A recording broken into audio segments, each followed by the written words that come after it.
All right, we are in Wickenburg, Arizona, and we have Jess with us here, a beautiful model. And so I want to do a backlit scenario with the sun on her shoulder. I'm going to fill it in with a beauty dish right over the top. We are going to put the camera into a high-speed sync mode. We're going to do some tests there, and then we'll do a ND filter comparison.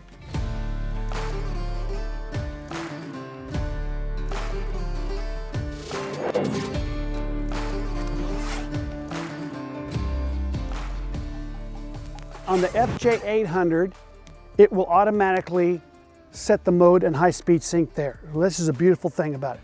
I've also got to make sure that I set my camera to match on the trigger. So in this case, I have the Fuji, and I have to make sure I set it on the Fuji setting.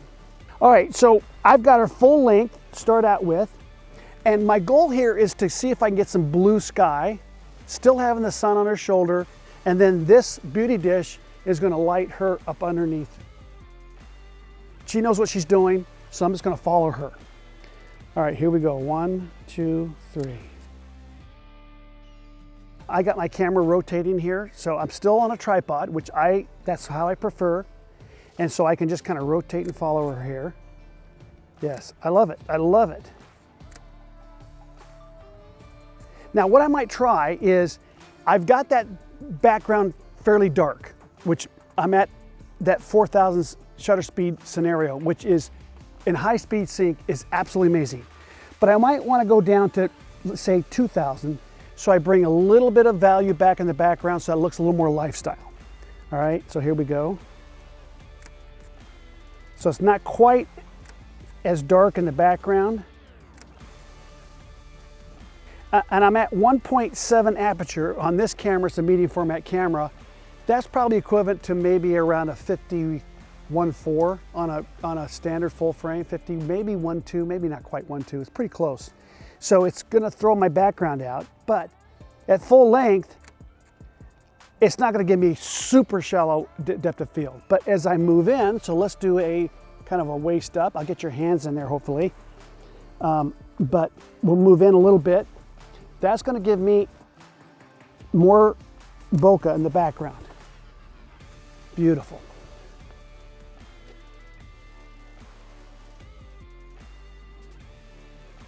So let me go back to 1/4,000 of a second, or 4,000ths, and see what that does. Let's see if we can get that, really make that blue sky.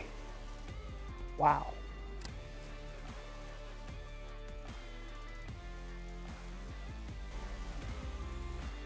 All right, so we're gonna go a little bit closer now. And just work our way in just a little bit more. All right, I'm a little underpowered on my light. So there's a couple things I can do here. I can raise my ISO up. I'm at ISO 100, which is pretty low ISO, but I got room, so let's go up to 200.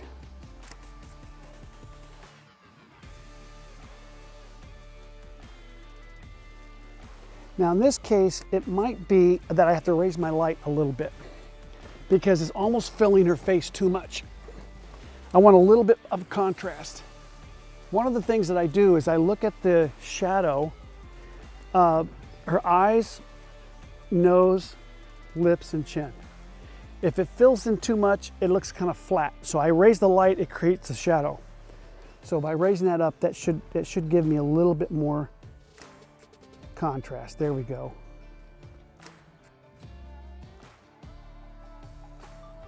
The other thing too is a light that's going over the top of a model is sort of simulating what the sky would do, right?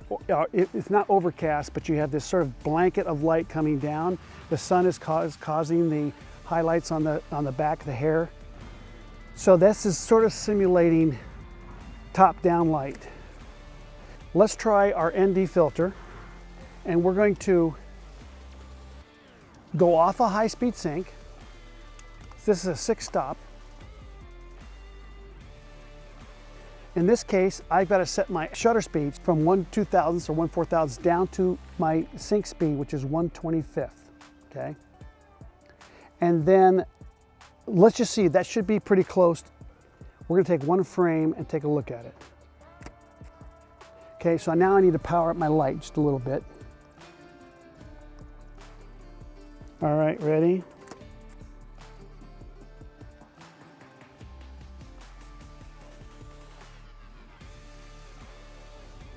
Okay, so we're gonna repeat that. I'm gonna take the ND filter off. We're gonna go to 1/4,000th of a second.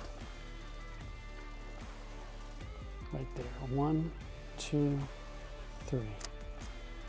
Okay, so now we have a comparison with high-speed sync. Okay, I'm at ISO 160 at 4,000ths of a second at 1.7 aperture, wide open.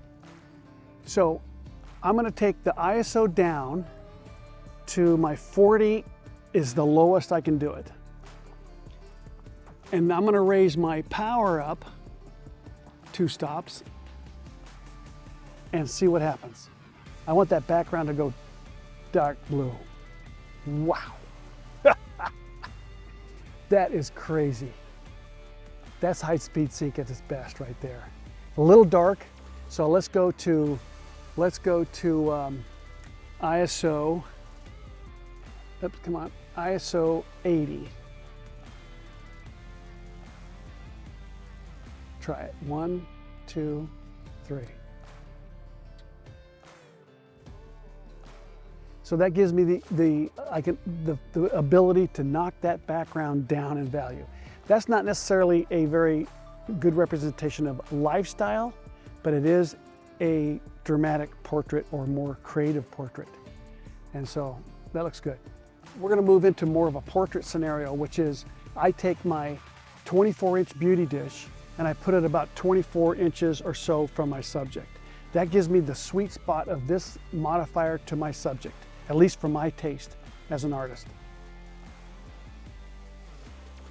And let me just actually try this a little bit wider look, just a little bit more. Okay, let me raise this up just a tad.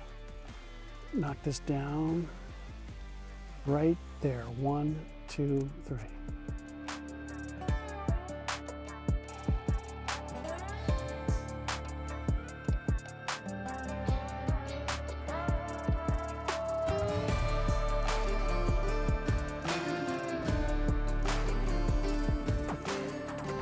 Nice. Wow, look at that blue sky. That's crazy.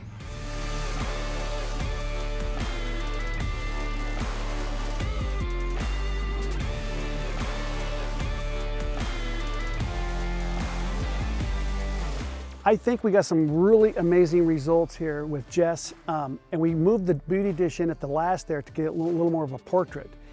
But I think the biggest takeaway from this is that the high-speed sync scenario and the ND scenario are pretty similar.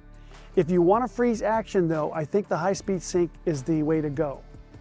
If you want to get that little extra darken the background down, you might go to the ND, but really we found out they're pretty similar. You guys can kind of give me your opinion and see what you think. We'll show you the side by side. But this last scenario at 1/4000th of a second with high-speed sync, that blue sky was like really blue.